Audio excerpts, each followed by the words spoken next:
এখানে বসি চিন্তা করেছি তিনটা কথা বলবো, তিনজনের উপরে, তিন শহীদের ইতিহাস। প্রথমে আসুন উহুদের শহীদ হযরত হানজালা রাদিয়াল্লাহু তাআলা আনহু। নামটা আপনারা অনেকেই জানেন। তিনি আগের দিন বিয়ে করেছিলেন। আগের দিন আল্লাহর নবীর টকটকে ফুটফুটে এক যুবক সাহাবী, নামটা আবার বলছি, হযরত হানজালা। কি নাম? হানজালা রাদিয়াল্লাহু তাআলা আনহু। পরের দিন যখন উহুদের ডাক আসলো, তখন সাহাবায়ে কেরাম তারা উহুদের দিকে নবীজির কমান্ড সিদ্ধান্ত অনুযায়ী এগিয়ে যাচ্ছিলেন। এমন সময় হানজালা রাদিয়াল্লাহু তাআলা আনহু তিনিও আসলেন। নবীজি সামনে সামনে হাঁটেন, কিছুক্ষণ পরে এইভাবে দেখেন কে আসছে কে আসেনি।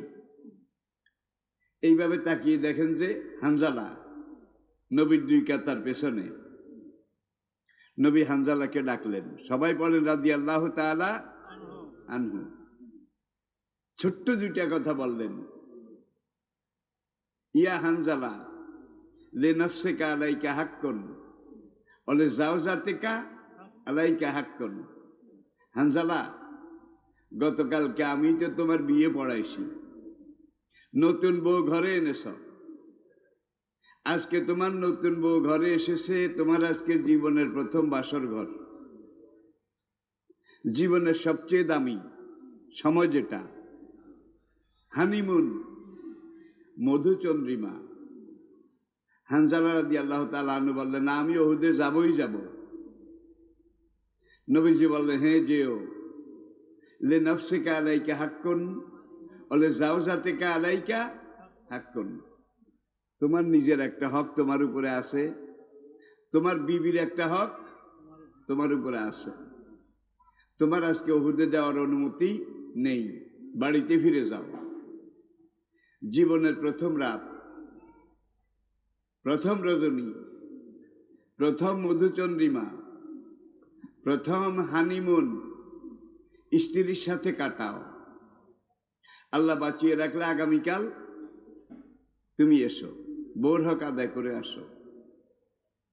নবীজির অনুমতি পেলেন না, তিনি যেতেও পারলেন না, মনটা খুব খারাপ। রাতে স্বামী স্ত্রী যুগল বাসর ঘরে তারা শুয়ে আছেন। ফাদা মুনাদিন, এমন সময় হানজালার কানে আসলো, মদিনার গলি দিয়ে একজন ঘোষক চুঙ্গা মুখে দিয়ে একটা ঘোষণা দিতেছে, হে শহরবাসী, নগরবাসী, ইয়াসরিববাসী, উহুদ থেকে খবর এসেছে নবী নাই, নবী নাই, নবী শহীদ হয়ে গেছেন। ইবলিস এই গুজবটা রটিয়ে দিয়েছে, ছড়িয়ে দিয়েছে। মদিনার পুরবাসিনী মা বোন মহিলারা ঘরের বের হয়ে গেছেন কাঁদতে কাঁদতে। সব মানুষের মধ্যে একটা আহাজারি, রোনাজারি। হানজালা রাদিয়াল্লাহু তাআলা আনহু জীবনের প্রথম রাত। যুবক ভাইয়েরা একটু লক্ষ্য করার চেষ্টা করুন, ইন্না লিল্লাহি ওয়া ইন্না ইলাইহি রাজিউন, এটা পড়তে পড়তে উঠলেন। উঠে তাড়াতাড়ি দেওয়ালের সাথে তলোয়ারটা লটকানো ছিল, সেখান থেকে তলোয়ারটা এইভাবে খাপে নিয়ে কাঁধে ঝুলিয়ে বললেন, বিবি আমি চলে যাই, যদি ফিরে আসি আবার দেখা হবে, আর যদি নবীর খবর নিতে গিয়ে উহুদে আমি শহীদ হয়ে যাই, হাসরের ময়দানে তোমার আমার আবার দেখা হবে, সেখানে আমাদের আবার মিলন হবে। বিবি হুড়মুড় করে তড়িঘড়ি করে পেছন দিয়ে দৌড় দিয়ে এসে বলে, স্বামী আপনি কি ভুলে গেছেন? একটু আগে আমরা জীবনের প্রথম স্বামী স্ত্রী মিলন করেছি, বুঝতে পেরেছেন তো? আপনার উপরে তো এখন গোসল ফরজ, আল্লাহ না করুন উহুদের ময়দানে আপনি যদি শহীদ হয়ে যান, নবী জানবেন না, সাহাবারাও কেউ জানবেন না। জিহাদের ময়দানে শহীদদেরকে কিন্তু গোসল করানো হয় না। মশলাটা জেনে নেন, গোসল করানো হয় না। কিন্তু আপনার শরীরটা নাপাক, আপনার উপরে এই মুহূর্তে গোসল করা ফরজ। স্বামী একটু দাঁড়ান, আমি কুয়া থেকে একটু পানি নিয়ে আসি, আমি নিজের হাতে আপনাকে গোসল করায় নওশার বেশে, বেহেশতের দুলার বেশে সাজিয়ে আপনাকে পাঠিয়ে দেব। আপনি একটু দাঁড়ান, আমি আপনাকে একটু গোসল করাই।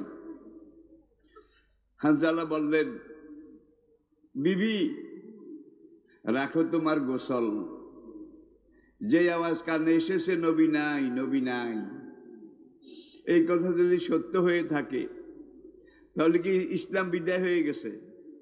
নবী চলে গেছেন মানে ইসলাম চলে গেছে।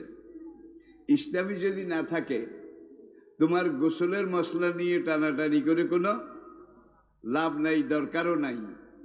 আমার ব্যাপারটা আল্লাহর উপরে সাপোর্ট করলাম, আমি যাই, গোসল করার সময় নাই। ময়দানে গিয়ে দুশ্মনের কাতারে ঢুকে গেলেন, তিনি শহীদ হয়ে গেলেন। যুদ্ধ শেষে এখন শহীদের তালিকা নবীজির কাছে আসলো। আসার পরে গণনায় দেখা গেল 70 জন শহীদ হয়েছেন। কয়জন? 70 জন, যাদের কবর উহুদের মাঠে এখনো আছে। এখন লাশ আনতেছে। হামজা রাদিয়াল্লাহু তাআলা আনহুর লাশ আসলো। নাক নাই, কেটে ফেলেছে, কান নাই, কেটে ফেলেছে, চোখ দুটা উপড়ে ফেলেছে, ঠোঁট দুটা কেটে ফেলেছে, বুকটা ফেড়ে কলিজা গুর্দা বের করে নিয়েছে। নবী খুব বেশি কাঁদলেন, কলিজার টুকরা চাচা। হামজার জন্য যেই কান্না নবীজি কেঁদেছেন, জীবনে দ্বিতীয়বার এমন কান্না নবীজির জীবনে কোথাও দেখা যায়নি। হামজার লাশ যখন আসলো, নবীজি সাহাবায়ে কেরাম তাদেরকে নিয়ে এক একজন করে জানাজা পড়ছেন, এক একজন করে, একজন একজন করে। প্রত্যেক শহীদের লাশের পাশে হামজার লাশটা রাখছেন। তাহলে হামজার জানাজা হয়েছে 70 বার, কি? আর বাকিদের একবার একবার। এইবার তাদেরকে দাফন করা হবে, লাশ শনাক্ত করা হচ্ছে। দেখা যায় শহীদ হয়েছে 70 জন, লাশ পাওয়া গেছে 69, একজন কম। সাহাবারা এইদিকে খোঁজেন, এইদিকে খোঁজেন, আমাদের আরেক ভাই, আরেক ভাই, কোন ভাই, কোন ভাই, কি তার পরিচয়?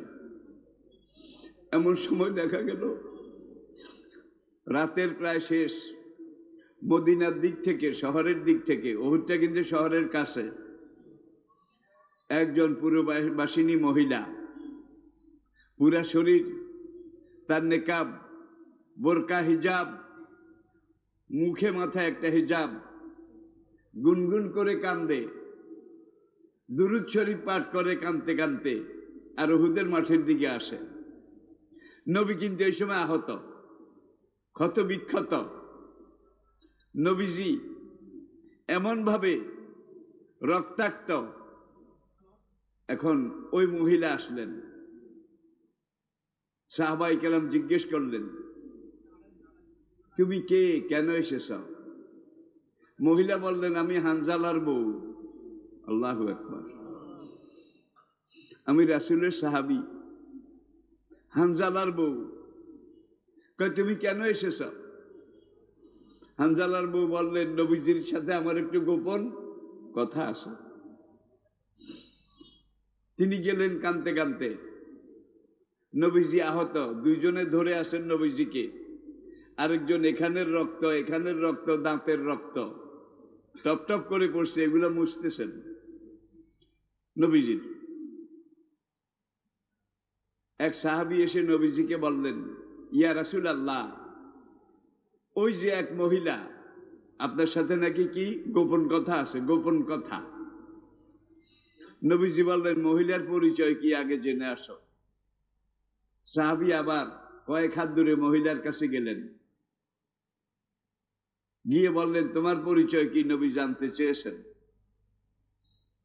মহিলা বললেন, আমি নবীজি সাহাবী হানজালার বউ, হানজালার স্ত্রী।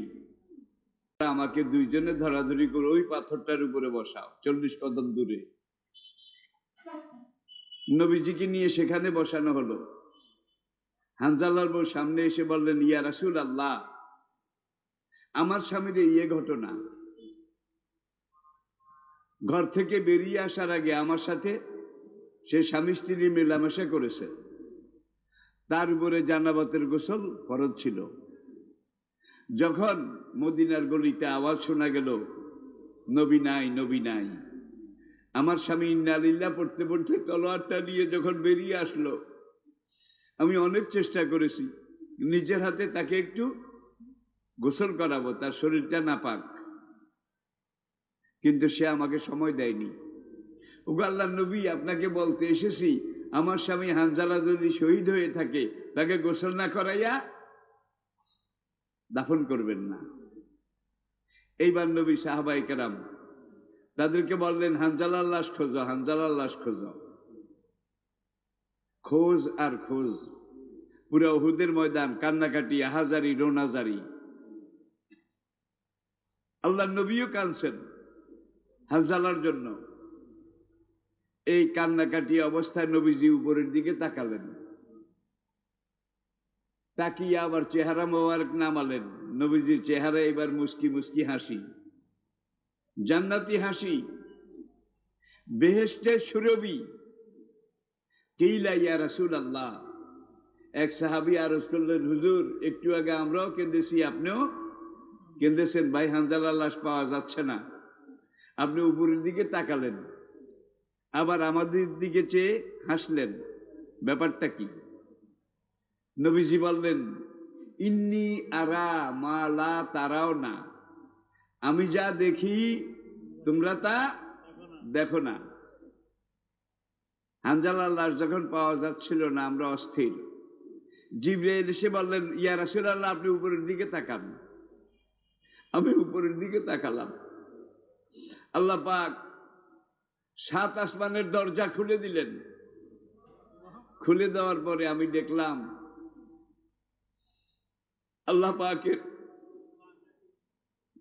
ওই যে বাইতুল মামুর, ফেরেশতাদের মসজিদ, সেখানে ফেরেশতারা হানজালার লাশ মোবারক নিয়ে গেছে।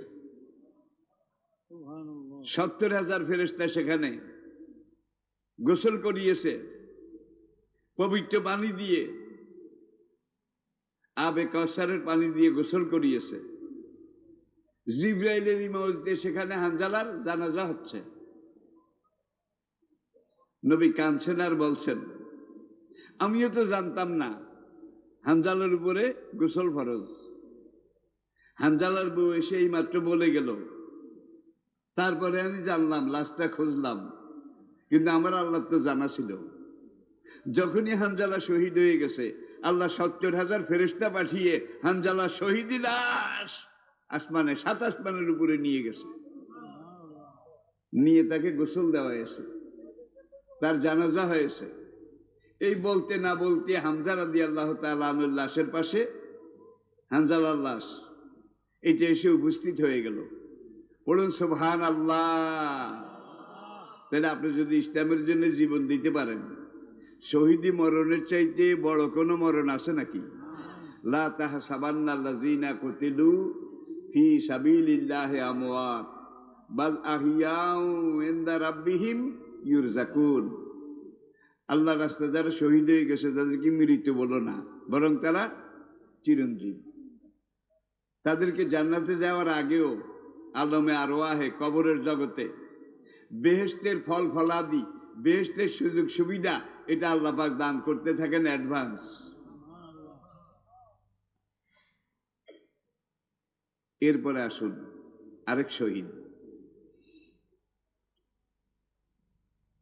মক্কায় তো ওরা নবীকে জায়গা দিল না, সাহাবা ইকরামদেরকে জায়গা দিল না। 13 বছরের নির্যাতনে জর্জরিত, ক্ষতবিক্ষত, রক্তে রঞ্জিত অবস্থায় সাহাবায়ে কেরাম মদিনায় হিজরত করলেন। মদিনা আসার পরেও মক্কার ওই মুশরিক কাফের বেঈমান ইহুদিদের সহায়তায় মদিনা ইসলামী রাষ্ট্র, মদিনা সনদের পরে ইসলামী রাষ্ট্র এটাকে ডিস্টার্ব করে। ডিস্টার্ব বুঝেন তো? একদল লোক আসে, মদিনা আশেপাশে ঘুরে, এক জায়গায় একটা বকরির পাল কোনো একজন রাখাল চড়ায়, এখান থেকে কতগুলো বকরি মক্কার দিকে নিয়ে যায়। উটের খামার যেখানে, সেখান থেকে উট নিয়ে যায়। পাকা খেজুরগুলো কেটে নিয়ে যায়, কাঁচা খেজুরগুলো কেটে কেটে কেটে কেটে গাছের তলায় ফেলে যায়, মুসলমানরা যেন খেতে না পায়। আজকে কলাডা, কালকে মূলাডা, এইভাবে প্রত্যেক দিন তারা মদিনাতে এসে ডিস্টার্ব করে। আল্লাহ নবী 6 জন যুবক সাহাবী, 6 জন মনে রাখবেন, তাদেরকে নিয়ে যৌথ একটা কমান্ডো বাহিনী গঠন করলেন। কয়জনের? সবাই টকবগে যুবক। এই 6 জনের মধ্যে 2 জন হযরতে আসিম রাদিয়াল্লাহু তাআলা আনহু, নাম্বার 1। নবীজির সেনাবাহিনীর মধ্যে 6 জন আর্মি ইন্টেলিজেন্স ছিলেন, 6 জন সেনা গোয়েন্দা ছিলেন। সেনাবাহিনীতে, পুলিশে যারা চাকরি করেছেন তারা এটা বুঝবেন, এক কথায় গোয়েন্দা পুলিশ, বুঝতে পেরেছেন? গোয়েন্দা সৈনিক। এরা ভিতরে ভিতরে তলে তলে খোঁজ খবর নেয়, গোপন খবর, কোনখান থেকে কি রাষ্ট্রীয় খবর আছে, নেগেটিভ কি আছে, পজিটিভ কি আছে, খবর নিয়ে আবার কর্তৃপক্ষকে জানায়। এই 6 জন গোয়েন্দা সাহাবী, আর্মি ইন্টেলিজেন্ট সেনা গোয়েন্দা। তাদের মধ্যে একজন হযরতে খোবাইব ইবনে আদি রাদিয়াল্লাহু তাআলা আনহু, খোবাইব ইবনুল আদি, যাকে আমরা হযরত খোবাইব নামে চিনি। রাজি নামক জায়গায়, মক্কার মোটামুটি কাছে, মদিনা থেকে দক্ষিণ দিকে। মক্কা থেকে মদিনার দূরত্ব 450 কিলোমিটারের বেশি, প্রায় 450 কিলোমিটার। আল্লাহ নবী এই 6 জনের গোয়েন্দা দলকে পাঠালেন, তোমরা গিয়ে একটু মক্কার আশেপাশে খোঁজ খবর নাও, মক্কার লোকদের গতিবিধি, আচার আচরণ, তাদের অবস্থান, এটা খবর নিয়ে আমাকে জানাও। আগেই বলেছি তারা সবাই 6 জন কি সেনা গোয়েন্দা, আর্মি ইন্টেলিজেন্ট, সিআইডি, বুঝছেন তো? সিআইডি তারা কি করে? গোপনে গোপনে। তো সেনাবাহিনীতে যারা এই কাজ করে তাদেরকে বলা হয় আর্মি ইন্টেলিজেন্ট, সেনা গোয়েন্দা। রাজি নামক জায়গায়, রাজিম ইয়া আইন, রাজি, মক্কা থেকে প্রায় 100 কিলোমিটার উত্তর দিকে, মদিনার দিকে। মরুভূমিতে একটা ঢালু জায়গা, পুরা জায়গাটা পাহাড়, দুধু বালু আর বালিয়াড়ি। সেখানে একটা ঢালু জায়গা, জায়গাটার নাম রাজি। কি নাম? রাজি। সেখানে গিয়ে তারা যখন পৌঁছলেন 6 জন, তখন সেই জায়গার একদল যাযাবর বেদুইন মুশরিক, তারা এই 6 জনকে ঘেরাও করলো। তারা সংখ্যা ছিল 100 জন। আর মুসলমান কয়জন? 6 জন। যতই যোদ্ধা হোক, সাহসী হোক, বীর হোক, 100 জনের সাথে যুদ্ধ করে টিকে থাকা 6 জনের জন্য আসলে অসম্ভব। সারাদিন তারা যুদ্ধ করলেন, করার পরে 4 জন শহীদ হয়ে গেলেন। 6 জনের 4 জন, 2 জন কুরাইশদের হাতে বন্দী হলো। এই 2 জনের একজন হযরত খোবাইব, যার কথা বলছিলাম, খোবাইব ইবনুল আদি, খোবাইবের ব্যাপারে মক্কার এক মহিলা, বদরের যুদ্ধে মহিলার স্বামী, মহিলার ছেলে, মহিলার ভাই, এই খোবাইব ইবনে আদি আরেকজন আসেন, এই দুইজনের হাতে এক মহিলার 6 জন আত্মীয় মারা গেছে। মহিলা মক্কা থেকে খবর নিছে কে, তখন বলল খোবাইব এবং আসেন। মুহাম্মদ সাল্লাল্লাহু আলাইহি সাল্লামের এই দুইজন সেনা গোয়েন্দা তীরের আঘাতে তোমার স্বামী, তোমার সন্তান ভাইকে হত্যা করেছে। তখন সেই মহিলা মক্কায় ঘোষণা করে দিল, খুব সম্পদশালী মহিলা ছিল, যে খোবাইব এবং আসেন এই দুইজনের মাথা যে আমাকে কেটে এনে দিতে পারবে, তাদের প্রত্যেককে 100 উট করে আমি পুরস্কার দেব। 100 উট মানে এই যুগে 10 কোটি টাকার বেশি, এই যুগের 10 কোটি টাকার বেশি।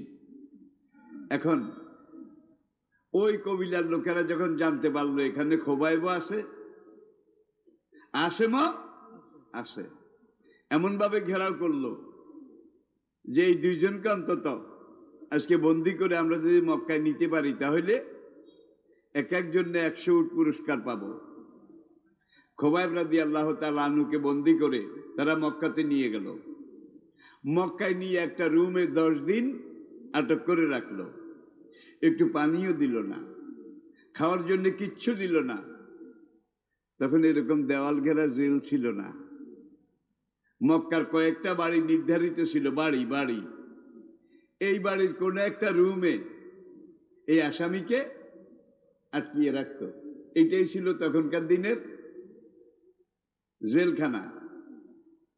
খোবাইব রাদিয়াল্লাহু তাআলা আনহুকে মক্কার যেই বাড়িতে আটকিয়ে রাখা হয়েছিল সেই বাড়ি ছিল সেই মক্কার একটা মুশরিক গোত্রের এক দম্পতি, স্বামী স্ত্রী, তাদের। খোবাইব রাদিয়াল্লাহু তাআলা আনহুকে সামনের রুমে তালা দিয়ে ঘর থেকে দরজা বন্ধ করে সেখানে আটকায় রেখেছে। 10 দিন প্রায় হয়ে এসেছে, 1 ফোঁটা পানি, 1 জাররা খানা কিছুই দেওয়া হয়নি। একদিন মহিলা আস্তে দরজা ফাঁক করে, এই তো আরো আগে মরে গেছে এই মরার আসামি, এখন দেখি পচে টসে গেছে কিনা, তাহলে তো ঘর পরিষ্কার করা লাগবে। সে দরজা ফাঁক করে দেখে খোবাইব রাদিয়াল্লাহু তাআলা আনহু বড় বড় আঙ্গুর, থোকা, আঙ্গুরের থোকা পুরা, এখান থেকে পাকা আঙ্গুর লয়ার খায়, লয়ার খায়। মহিলা কিছুক্ষণ পরে আবার এসে দেখলো বেদানা, আপেল, তিন এবং জয়তুন, মক্কার সবচেয়ে প্রিয় পবিত্র ফল, তার রুমের মধ্যে করে স্তূপ করা, স্তূপ করা। কে দেয়? কে দেয়? সব বন্ধ, একটা মশা মাছিও আসা যাওয়া করতে পারে না। কিন্তু একজন আল্লাহর বান্দা ইসলামের জন্য জীবন দিতে এসেছেন, বন্দী হয়েছেন, 10 দিন তার খাওয়ার ব্যবস্থা কে করেছেন? ওই মহিলার একটা সন্তান ছিল। একদিন কিভাবে যেন ওই সন্তানটা দরজা খুলে আসামির রুমে গেল। আসামিকে খোবাইব, পুরা নাম খোবাইব ইবনে আদি, খোবাইব ইবনে আদি রাদিয়াল্লাহু তাআলা আনহু। তখন মহিলা দরজা ফাঁক করে দেখে বড় বড় আঙ্গুর, 3 জয়তুন, আপেল। খোবাইব নিজেও খায়, ওই বাচ্চারেও খাওয়ায়। স্বামী ঘরে আসার পরে মহিলা বলল যে আসামির ঘরে তো একবারে মৌসুমের পাকা পাকা বড় বড় ফল, এই ফল মক্কাতে কেউ কোনোদিন, একটা আঙ্গুর আধা কেজি, কেমন লাগে একটা আঙ্গুর? এটা দিয়ে বাকিগুলা বুঝেন, বেহেশতের ফল বেহেশতি, বেহেশতের ফল বেহেশতি, আকারও ভিন্ন, স্বাদও ভিন্ন, ঘ্রাণও ভিন্ন। এখন ওই স্বামী তালা খুলে খোবাইবের রুমে গিয়ে দেখে যে সেখানে আরো অনেক ফল সারি সারি সাজানো। মহিলা স্বামী জিজ্ঞাসা করে যে তোমার কাছে এই ফল কোথা থেকে আসে? খোবাইব রাদিয়াল্লাহু তাআলা আনহু জবাব দিলেন, ইন্নাল্লাহা ইয়ারযুকু মান ইয়াশাউ বিগাইরি হিসাব। আমার আল্লাহর পক্ষ থেকে আসে, আল্লাহ যাকে ইচ্ছা করেন এইভাবেই রিজিক দান করেন। এখন ওই বেটার বাচ্চাও কিন্তু খায়। সেই লোকটা তার দোকানদারি করতো, দোকানে চলে গেল। এখন এই খোবাইব আজকে কিন্তু 9 দিন বন্দি। কয়দিন? 9 দিন। মোস্ট বড় হয়ে গেছে। খোবাইব রাদিয়াল্লাহু তাআলা আনহু ওই বাচ্চাটাকে দিয়ে একটা খবর পাঠাইলো বাচ্চার মার কাছে, তোমাদের ঘরে কি খুর আছে? খুর, ব্লেড তো সেই যুগে ছিল না, খুর আছিল। খুর আছে? বাচ্চা বলে, হ্যাঁ খুর আছে আব্বা, 2টা খুর আছে। কয় তোমার আম্মুকে বলে একটা খুর নিয়ে আসো, আমার একটু দরকার। বাচ্চা খুর এনে দিল। দেওয়ার পরে মা এখন অস্থির। আসামি তো আসামি, সে মনে করতে পারে আমাকে যখন মেরে ফেলবি তোর বাচ্চাটাকে আমি খুর দিয়ে জবাই করে দেই। হইতে পারে কিনা? পারে কিনা? এখন মহিলা অস্থির হয়ে গেছে আসামির কাছে, বাচ্চাও গেছে, খুরও। এখন মহিলা উকি মেরে দেখে খোবাইব রাদিয়াল্লাহু তাআলা ওই ছোট্ট বাচ্চাকে আদর করে, নিজে নিজে আঙ্গুর তার মুখে ঢুকাই দেয়, আঙ্গুর চিপে চিপে রস দেয়। স্বামী ঘরে আসার সঙ্গে সঙ্গে মহিলা বলে ফেললো, আমি ভুল করে ফেলেছি, আসামি খুর চেয়েছে, আমি খুর পাঠিয়ে দিয়েছি। মহিলা স্বামী পাগলের মতো হয়ে আসামির কামরায় গিয়ে ঢুকলো। এই খুর দিয়ে সে নিজে মরার আগে আমার বাচ্চাকে জবাই করে দেয় নাকি? তখন গিয়ে দেখে যে খোবাইব রাদিয়াল্লাহু তাআলা আনহু তিনি কি সেই পাচ্ছেন, খুঁটটা দিয়ে মুছ কাটছেন, সেই পাচ্ছেন। ওই লোকটা দাঁড়িয়ে আছে। তখন খোবাইব বলেন, আপনি বোধহয় একটু ডরাইছেন, ভয় পেয়েছেন, আপনার বাচ্চাকে দিয়ে খুঁড়া নিয়েছি, না জানিয়ে খায় না। মুসলমান কোনোদিন 2 নম্বরই কাজ করে না। আপনার বাচ্চা আমারও বাচ্চা, আমি যেই বেহেশতি খানা খাই, আজকে 9 দিন আপনার বাচ্চাকেও আমি সেই খানা খাওয়াই। আল্লাহু আকবার। অসুবিধা হয় আপনাদের? আমি একেবারে সংক্ষেপ। এরপরে খোবাইব রাদিয়াল্লাহু তাআলা আনহুকে কামরা থেকে বের করে নিয়ে যাওয়া হলো মক্কা শহর, জান্নাতুল মুআল্লা। এখান থেকে 6 কিলোমিটার উত্তর দিকে মদিনার দিকে একটা জায়গা তানিম। এখন মৌকেফে Medina, Medina inter district bus terminal, যেখানে জায়গাটার নাম তানিম। সেখানে নিয়ে তাকে শুলিতে চড়ানো হলো। শুলিতে, সেই যুগে শুলি ছিল এক পা এইদিকে আর এক পা এইদিকে, এক হাত এইদিকে আর এক হাত এইদিকে, 4টা গাছের সাথে লটকিয়ে বাঁধবে। তারপরে একটা খাজুর গাছের রুয়া, এটাকে চোখালে করে একবার সূচের মতো করে, তারপরে তার পিছন দিয়ে এইভাবে দিয়ে উপরের বান্ধুটা খুলে দেবে, যেন ওই রুয়াটা এখান দিয়ে ঢুকে এখান দিয়ে বের হয়। কি পাশবিক, কি দানবিক, কি নিষ্ঠুর, কত পাষণ্ড ওরা। খোবাইব রাদিয়াল্লাহু তাআলা আনহুকে তানিম নামার জায়গা নিয়ে ওইভাবে শুলে বিদ্ধ করে রাখা হলো।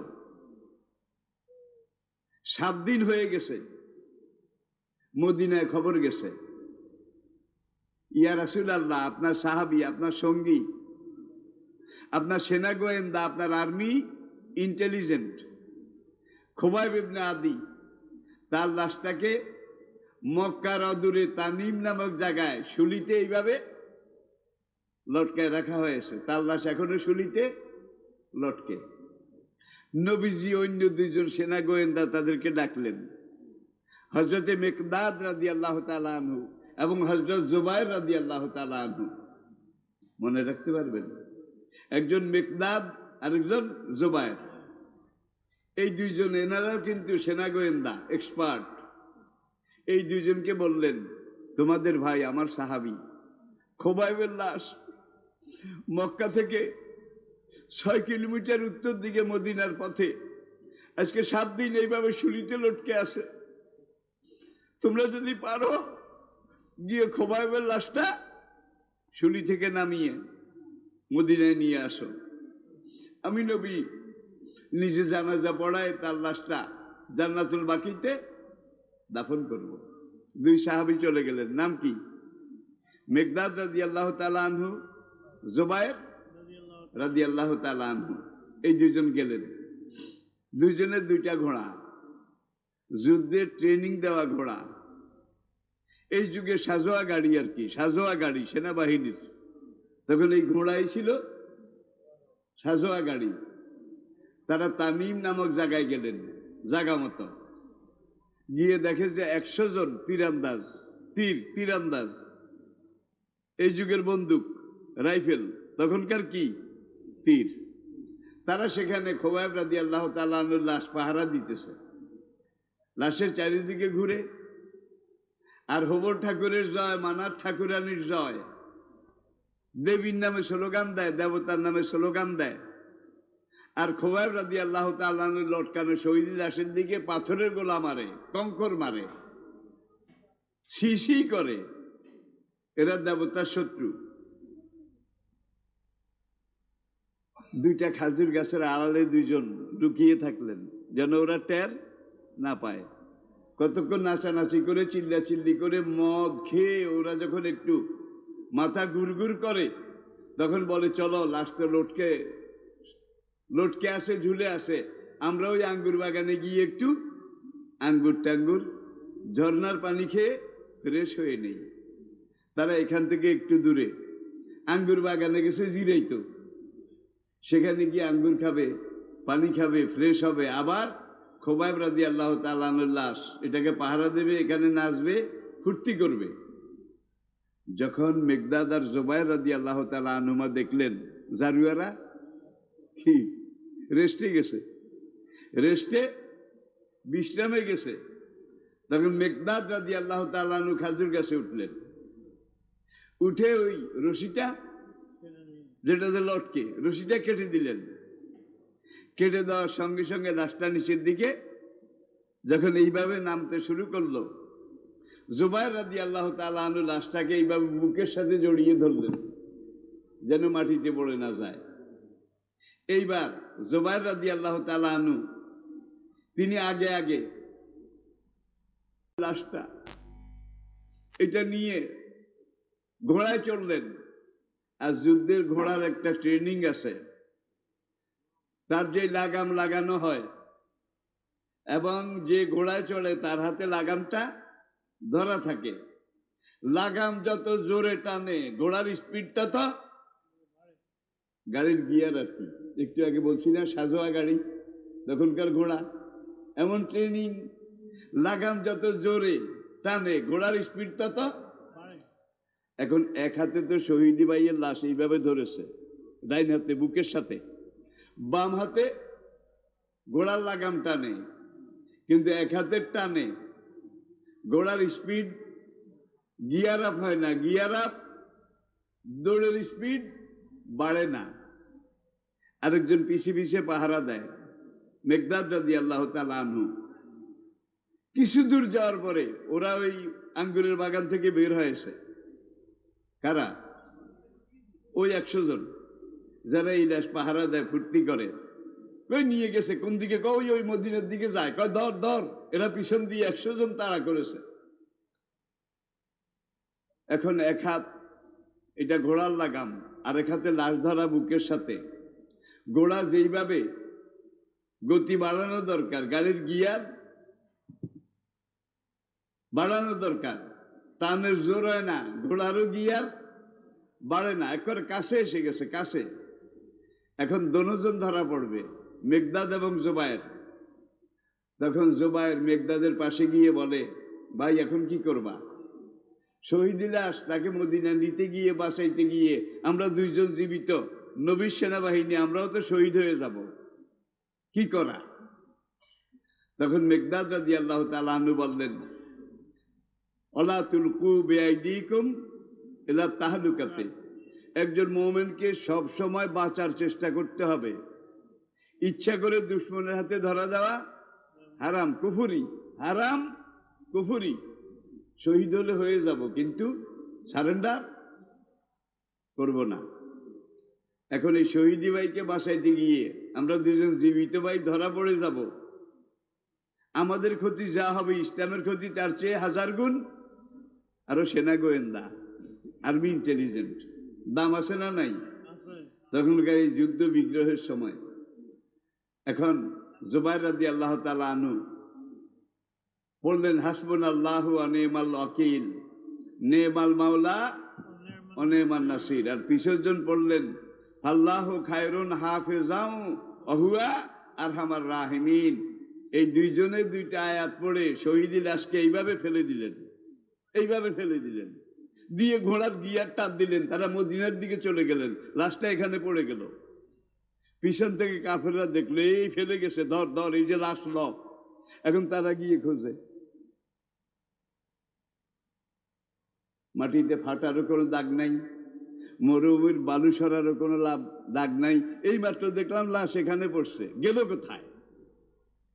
নবীজির কাছে এসে বলার পরে নবীজি বললেন যে আমার এই সাহাবী, তার উপাধি হলো বালিউল আরদা, জমিন যার লাশ গিলে হেফাজত করেছে, কাফেরের হাতে ছুঁইতে দেয় নাই। বালিউল আরদা, জমিন তার লাশ গিলে হেফাজত করেছে। হামজার কথা বললাম, খোবাইবের কথা বললাম, আরেকজন আছে আসেন। আগের দুইজন তো বন্দী হয়েছে, খোবাইব এবং আসেন রাদিয়াল্লাহু তাআলা আনহু। আসেম রাদিয়াল্লাহু তাআলা আনহু তিনি কিভাবে বন্দির দশা থেকে আবার দেশে গিয়ে আবার ওই যেখানে যুদ্ধ হয়েছিল তার ভাইদেরকে শহীদ করা হয়েছে, 7 জনের এই সেনা গ্রুপ এখানে আসলেন। আসার পর ওই 100 তীরন্দাজ তাকে আবার ঘিরায় ফেললো। 100 জনের সাথে সকাল থেকে বিকাল শেষ বেলা পর্যন্ত একা যুদ্ধ করলেন, তীর দিয়ে মোকাবিলা করলেন। 100 জনের সাথে একজন, তাহলে মুসলমান একজন, কাফের 100 জন সমান নয়, সমান বলা যাবে না, সমান। 100 জন যদি জিতে যেত তাহলে কি বলা যেত? সমান। এখন তারা জিততে পারে নাই, খোবাইব একা, শুধু তীর। এবং আল্লাহ নবীর সেনাবাহিনীর মধ্যে সবচেয়ে দক্ষ যে কয়েকজন তীরন্দাজ ছিলেন তার মধ্যে আসেম রাদিয়াল্লাহু তাআলা আনহু অন্যতম ছিলেন। এখন একজনে 100 জনের সাথে ভাই কতক্ষণ লড়ে? কতক্ষণ সম্ভব? একবারে বেলা শেষ হয়ে আসলো। আসেম রাদিয়াল্লাহু তাআলা আনহু শ্রান্ত, ক্লান্ত, অনেক আঘাত তার গায়ে লেগেছে, টপ টপ করে রক্ত ঝরতেছে। আসেম দোয়া করে, রব্বুল আলামিন, মরার জন্য আমার কোনো ভয় নাই, কোনো আক্ষেপ নাই। দ্বীনের জন্য এইভাবে লড়তে লড়তে যদি মরতে পারি তাহলে আমার সবচেয়ে গৌরবের মৃত্যু শাহাদাত, সেটা আমি পাবো। রব্বুল আলামিন, সকাল থেকে দিনের শেষ পর্যন্ত আমি একা তোমার দ্বীনকে হেফাজত করার চেষ্টা করেছি, একা দুশমনের মোকাবিলা করেছি। যদি আমি শহীদ হয়ে যাই রব্বুল আলামিন, তোমার কাছে দোয়া করি, ইন্নামাল মুশরিকুনা নাজাসুন, এই মুশরিক কাফের বেঈমান ওরা নাপাক, ওরা যেন আমার লাশটা ছুঁইতে না পারে, আমার লাশটা যেন স্পর্শ করতে আপনাদের অসুবিধা হয়। দেখেন কি মৃত্যু। এখন তীরের আঘাতে আঘাতে আঘাতে আঘাতে রক্ত পড়ে পড়ে আসেম রাদিয়াল্লাহু তাআলা আনহু সেখানে ঢলে পড়লেন, শহীদ হয়ে গেলেন। আর ওই মক্কার ওই মহিলা, তার নাম সোলাফা, যে 100 উট ঘোষণা করেছিল, আসেমের মাথা যে এনে দিতে পারবে তাকে 100 উট শুরুতে বলে এসেছি। এবং সে দেবতার নামে কসম খেয়েছিল, আসেমের মাথা যদি কোনোদিন পায় তাহলে মাথার খুলি এটাকে কেটে খোরা বাটি বানিয়ে এই খুলির মধ্যে সে মদ খাবে। মদ মদ পান করবে, দেবতার নামে শপথ করেছিল। আসেম মরার সময় দোয়া করেছিলেন, আল্লাহ আমি যদি শহীদ হয়ে যাই, কাফের বেঈমানরা আমার লাশ যেন স্পর্শ করতে। দেখছেন কারবার। তিনি শহীদ হয়ে গেলেন। শহীদ হয়ে যাওয়ার পরে এইবার ওই 100 তীরন্দাজ তারা লাশ কার আগে কে নেবে, যে আগে নিতে পারবে সেই তো 110 কোটি টাকা এই যুগের পুরস্কার পাবে। আসিমের লাশের জন্য যখন সামনের দিকে গেল, তখন দেখে যে লক্ষ লক্ষ বোলতা ভীমরুল মৌমাছি, লক্ষ লক্ষ বোলতা ভীমরুল মৌমাছি তার লাশের উপরে বসে আছে। 4-5 জন আগে আসলো, বউ করে এই মৌমাছি বোলতা ভীমরুল আক্রমণ করলো। এইভাবে বেশ কয়েকজন যারা আগাইছে সবাইকে শেষ। ভীমরুল বোলতা মৌমাছি কামড়াইয়া শেষ। বাকিরা এখন আর ডরে আগায় না, কয় বাপরে বাপ কি মুসলমান, এগুলো মারা গেলে বোলতা ভীমরুলে তাদের লাশ পাহারা দেয়। কিও আরে একটু আগে যে খোবাইবের কথা বলেছি, ওরা এসে লাশ খোঁজ দেখা কোনখানে পড়ছে, কয় এখানে, কয় কই কই, জমিন গিলে ফেলেছে। যার জন্য ইসলামের ইতিহাসে হাদিসে এই খোবাইব তার নাম হইল বালিউল আরদা, বালিউল আরদা, জমিন তার লাশ গিলে হেফাজত করেছে, নাফাক কাফেরকে ছুঁইতে। আর এই আসেম রাদিয়াল্লাহু তাআলা আনহু বলেছিলেন, রব্বুল আলামিন আমার লাশ যেন নাপাক কাফেরা ছুঁইতে না পারে।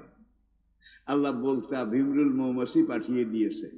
কয়েক দফা ওরা চেষ্টা করেছে, লাশের কাছেও আসতে পারে নাই, বরং বলতা ভীমরুলের আক্রমণে ওরা মারা গেছে। এইবার তারা আবার মিটিংয়ে বসছে, আমাদের অনেক মারা গেছে বলতা ভীমরুলের হাতে, এখন আমরা তো আসিমের লাশ আনতে পারছি না, লাশটা আনতে পারলে তো 100 পুরস্কার উপহার পেতাম। তখন তারা সিদ্ধান্ত নিল সূর্যটা ডুবুক। বলতা ভীমরুল মৌমাছি ওরা রাতে চোখে দেখে না। আপনাদের দেশে বেঙ্গুলের রানী, মৌমাছি রানী কোন সময় পড়ে? দিনে। দিনে রাত্রে, তাহলে বুঝে গেছেন অন্ধকার নামুক। অন্ধকারের মধ্যে আমরা এসে যখন একটু আগুন এইভাবে লাগাই দেবো, ওরা পালিয়ে যাবে, তখন আমরা লাশটা মক্কায় নিয়ে যাব, উট পুরস্কার হিসেবে লাভ করব। কয়েক দফা চেষ্টা করেছে, লাশ ছুঁইতে পারেনি। যারা চেষ্টা করেছে বলতা ভীমরুল কামড়িয়ে তাদের লাশ ফেলে দিয়েছে। আল্লাহ পারে নাকি পারে না? পারে নাকি পারে না? সন্ধ্যা নেমেছে, ওরা ওই আসতেছে আগুনের ডুয়া টুয়া লইয়া। কি জন্য? বলতা ভীমরুল পড়বে, শহীদি লাশ এখান থেকে নিয়ে যাবে। এখন রাত হয়ে গেছে, সন্ধ্যা নেমেছে, মুষলধারায় বৃষ্টি। মক্কাতে এরকম বৃষ্টি সহজে হয় না। এত বৃষ্টি হয়েছে, পুরা পাহাড়ের ডালডুল সব বুক পানি গলা পানি হয়ে গেছে। এমন ভাবে স্রোত পাহাড়ের গিরিপথের ভিতরের দিকে ঢুকতেছে, ওই স্রোতের সাথে আসেম রাদিয়াল্লাহু তাআলা আনহু শহীদি লাশ পাহাড়ের ভিতরে গিয়ে আল্লাহর কুদরতে দাফন হয়ে গেছে। এই সাহাবীকে বলা হয় হামিয়ুদ্দাবার। হামিয়ুদ্দাবার ইসলামের জন্য এমন শহীদ যে মুসলিম শহীদ হওয়ার পরে তার শহীদি লাশকে বলতা ভীমরুল মৌমাছিরা পাহারা দিয়ে কাফেরদের ছোঁয়া স্পর্শ থেকে রক্ষা করেছে।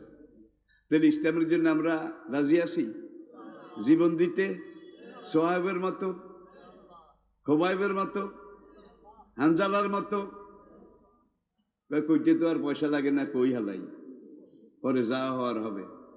আমাদের কওয়াটা কিন্তু এরকম, কি লেমা তাকুলুনা মা লা। তাইলে ইসলামের জন্য ইনশাআল্লাহ আমরা আসি তো, আসি তো। এমন এক সময় আমি কথাগুলো বলেছি, যে সময় কিন্তু সামনে ইসলাম আসতেছে, সামনে কিন্তু পুরা দুনিয়াতে, বাংলাদেশে না পুরা দুনিয়াতে ইসলাম আসতেছে। বিশ্বাস করেন? করেন?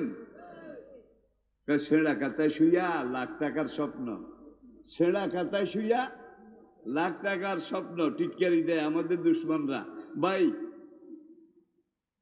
কিছু মানুষ আছে আমারও গালি দেয়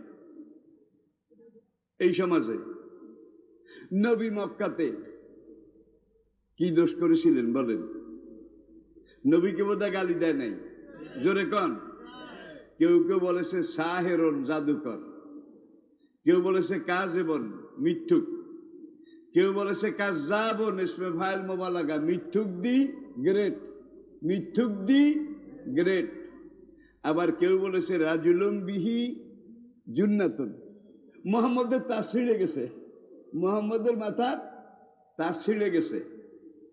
যখন এইভাবে নবীকে মিথ্যুক, মিথ্যুক দি গ্রেট, তাস ছিঁড়া এগুলা বলে গালাগালি করে কাফেররা, আল্লাহ আয়াত নাজিল করে অইয়ুকা জেবুকা, ওগো বন্ধু আমার, ওরা আপনাকে মিথ্যুক বলে, জাদুকর বলে, পাগল বলে, আপনি মাইন্ড করিয়েন না, মনে কষ্ট নিয়েন না।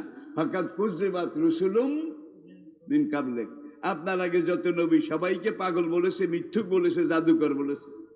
এই সমাজে আমার কিন্তু অনেকে মিথ্যুক বলে, বাটপারও বলে। নবীকে যা বলেছে আমার যদি তা না বলে তাইলে তো আমি মিথ্যাবাদী, আমি নবীর ওয়ারিস না, ঠিক কিনা বলেন?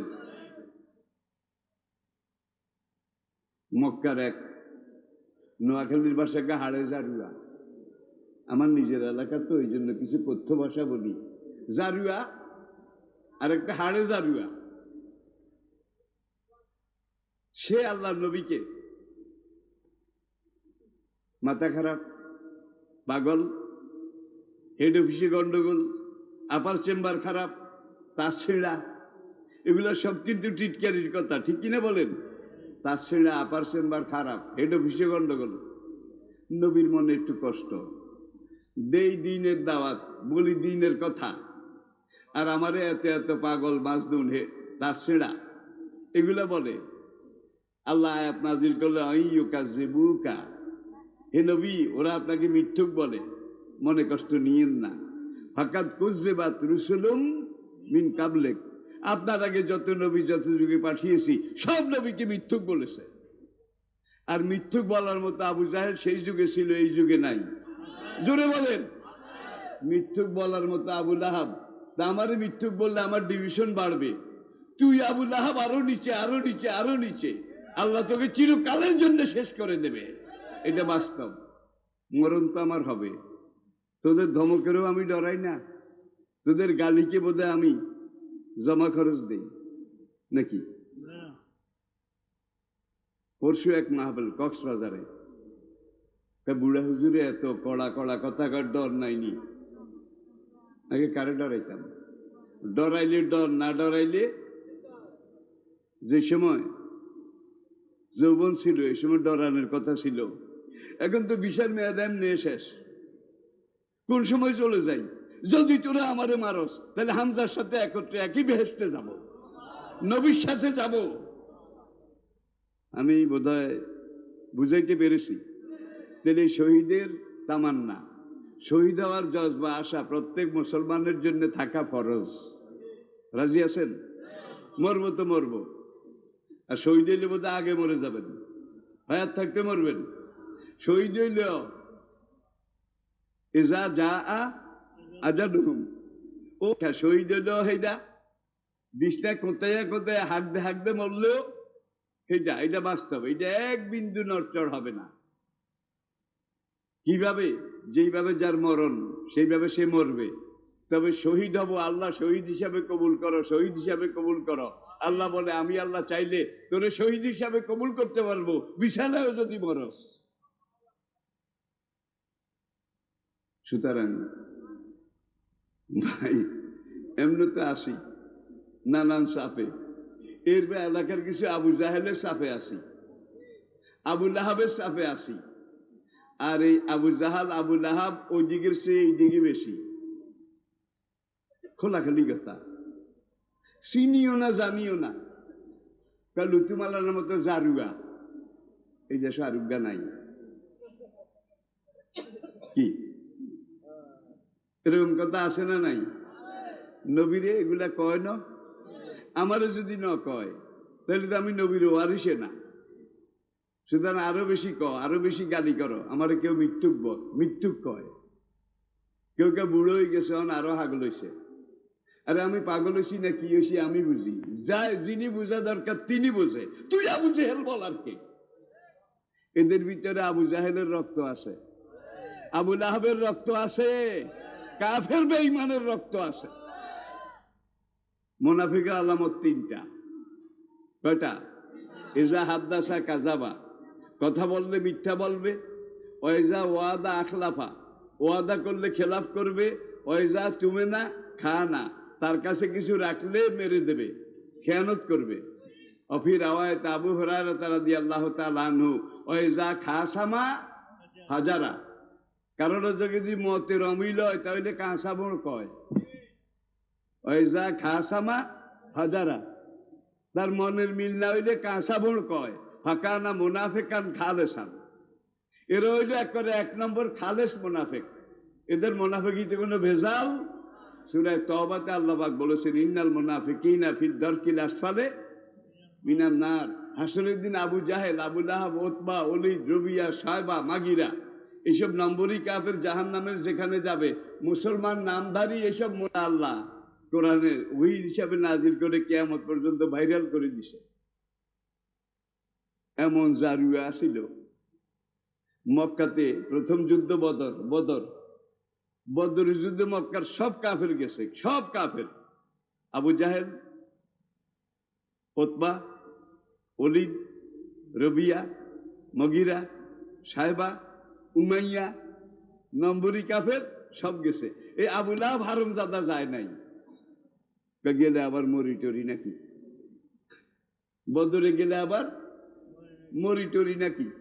আবু জেহেলে কাবার কাছে গেছে। আবু জাহেল, যেখানে তার সবচেয়ে বড় দেবতা হবল দেবতার সামনে গিয়ে এইভাবে কিছু মন্ত্রতন্ত্র পড়ে টড়ে কয়, বাবা হবল, গড হবল, ভগবান হবল, মোহাম্মদকে মক্কায় জায়গা দেই নাই, সে তোমার বিরুদ্ধে কথা কয়, ঠাকুরানির বিরুদ্ধে কথা কয়, দেবীর বিরুদ্ধে কথা কয়। মক্কা থেকে দৌড়াই দিছি, এখন মদিনাতে আমরা যাচ্ছি।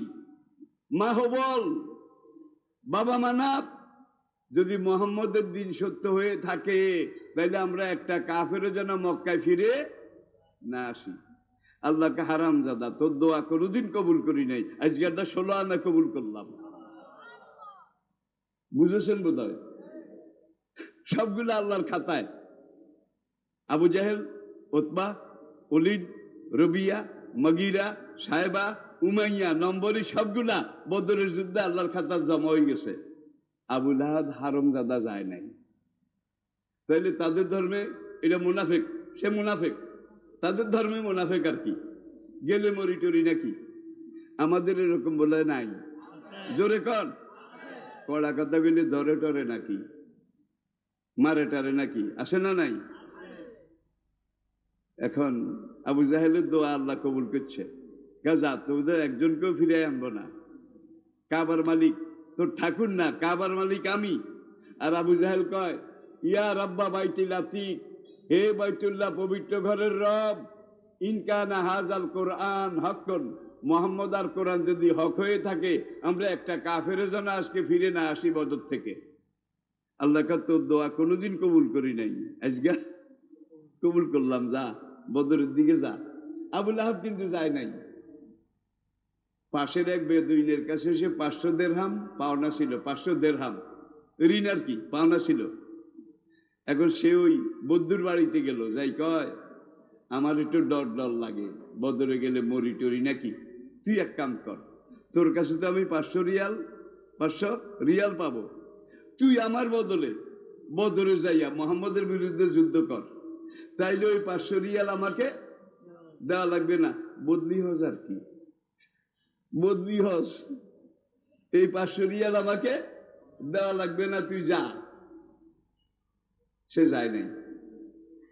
বদরে যারা মরে গেছে গেছে, 2-1 যা ফিরে আসছে, ফিরে এসে দেখে যে আবু লাহাবের এখানে মৌমাছি একটা কামড় দিছে, এখানে গর্দানের মাঝখানে মৌমাছি। আর মক্কার পাহাড়ি এলাকায় মধু মৌমাছি এখনো আছে, রাশি রাশি। এই একটা থেকে এখন গোটা নিচের দিকে বাড়ে, বড় বড় গোটা, ফোঁড়ার মতো, বিস্ফোটের মতো বাড়তে বাড়তে পুরা শরীর, গুডি বসন্তর চেয়েও পুরা শরীরটা এইভাবে বিশি বিশি ফুলে ফুলে পচে গেছে। পুজ, দুর্গন্ধ, কিম্ভূত কিমাকার, বিদঘুটে গন্ধ। এখন ঘরের মানুষেরা তারে কয় গন্ধে ঘরে থাকতে পারি না, এই হারামজাদারে বাইর কর। বউ ওকে বাইর কর, ছেলে ওকে বাইর কর, বাইর কর, বাইর করে দূরে একখানে রাখছে। রাখার পরে এইবার দুর্গন্ধ আরো বাড়ছে। বাড়ার পরে এখন দেখে যে ওই যে ফোড়া জায়গায় জায়গায় হয়েছে কার? কার? আবুল আহাবের। এখন এই এলাকায় মানুষ থাকতে পারে না। এখন একটা ধনী লোক, সে কিছু গোলামরে ডাকছে, গোলাম। আর আবুল আহাবের ছেলেরাও এখানে আসিল। এখন কিছু নিগ্রো, আফ্রিকার কালো মানুষ, এরা মক্কায় গোলামি করত, শ্রমিক আর কি, ওই বদলা দিত, গৃহস্থের কাম করে কিছু পারিশ্রমিক পাইত। এই হাফসি গোলাম কয়েকটাকে ডেকে বলে, আবুল আহাবের ছেলেরা, আমার বাবার লাশটারে তোরা একটা গর্ত করে মাটির নিচে। ওরা কাছে যায়, দেখে যে এমন লাশ, আর ধরে টান দিলে চামড়া উঠে আসে, এখানে ধরলে চামড়া, এটা তো ধরার কোনো কায়দা নাই। এখন আবুল আহাবের ছেলের কাছে আমাকে টাকাগুলো অ্যাডভান্স দাও, অ্যাডভান্স, তাহলে আমরা রাজি আছি, আর নইলে এই পয়সা ঘাটতে আমরা লাড়তেও রাজি না। টাকা অ্যাডভান্স দিছে।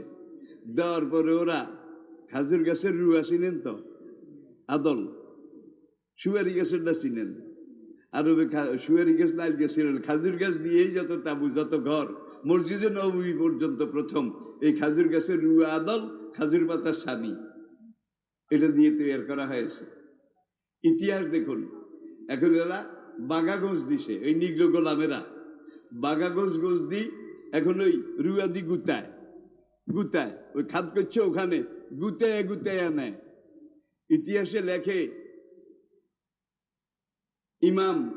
ইমামউদ্দিন ইবনে কাসির রহমতুল্লাহ আলাই, আল বেদায়া ও নেহায়া, দুনিয়ার সবচেয়ে নির্ভরযোগ্য ইতিহাস, তিনিও লিখেছেন এই রুয়াদি গুতাই এইভাবে গর্তে নিয়ে হালাইছে। আদিকে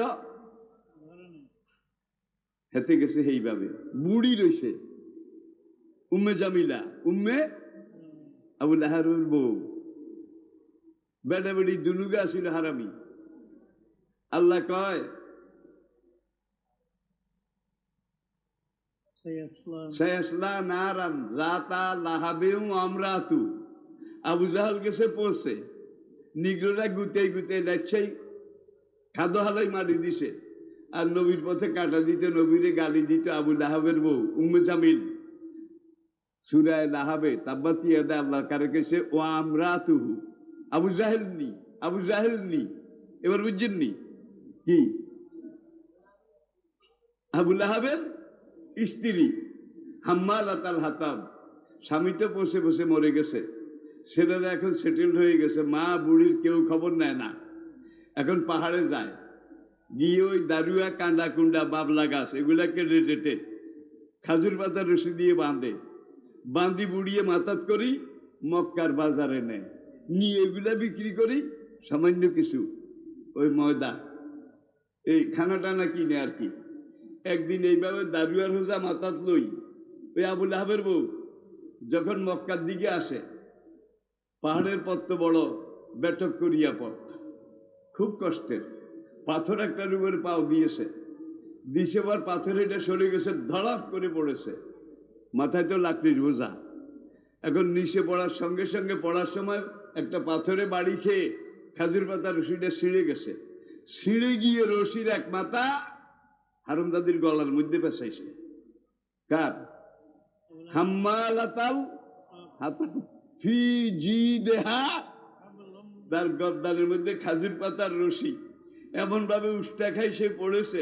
এখন দারুয়ার হোজা টানে ওই দিকে, তার বডি টানে এই দিকে, দড়ি গেছে খিসি, কুদরতি ভাসি, সে সেখানে পাহাড়ের ডালে মরে গেছে।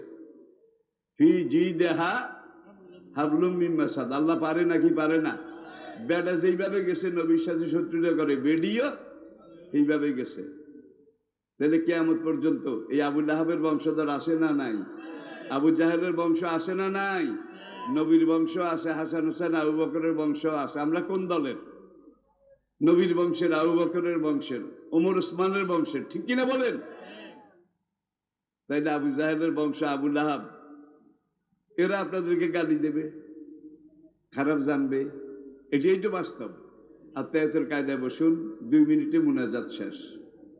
মাহফিলে টাকা দিয়ে, পয়সা দিয়ে, শ্রম দিয়ে এই মাহফিলটাকে যারা এত সুন্দর করেছে, আসলে এই জায়গাটা কয়েক বছর আগে আমি আসছিলাম, পুকুর বোধহয় এইখান পর্যন্ত আসছিল, বসার জায়গা ছিল না, অনিন্দ্য সুন্দর একটা জায়গা। এখানে যে যুবক তরুণ সুদী মুরব্বী যারা এই ইসলামী ফাউন্ডেশন এটা করেছে, সংগঠন এটা একটা হেল্পফুল ফজুল জনকল্যাণমূলক। আল্লাহ তাদেরকে বরকত দান করুন, তাদের এই কাজকে আল্লাহ কবুল করুন। আপনাদের আমাদের ইমানের দাবি হলো তাদেরকে সহযোগিতা করা, করতে রাজি আছেন তো? প্রত্যেক বছর ইনশাল্লাহ মাহফিল নয় শুধু, আরো বড় কিছু, আরো বেশি কিছু হবে। একা করলে পারবেন না, করতে হইলে একটা সংগঠন, সমিতি, তারা এটা করেছে। আপনারা এটা সহযোগী হিসাবে ইনশাল্লাহ কাজ করে যাবেন তো? আল্লাহ আমাদেরকে বোঝার তৌফিক দান করুন। আত্মায়াতের কায়দায় বসুন, 2 মিনিটে মুনাজাত। কেউ কি আমার উপরে রাগ করেছেন ভাই?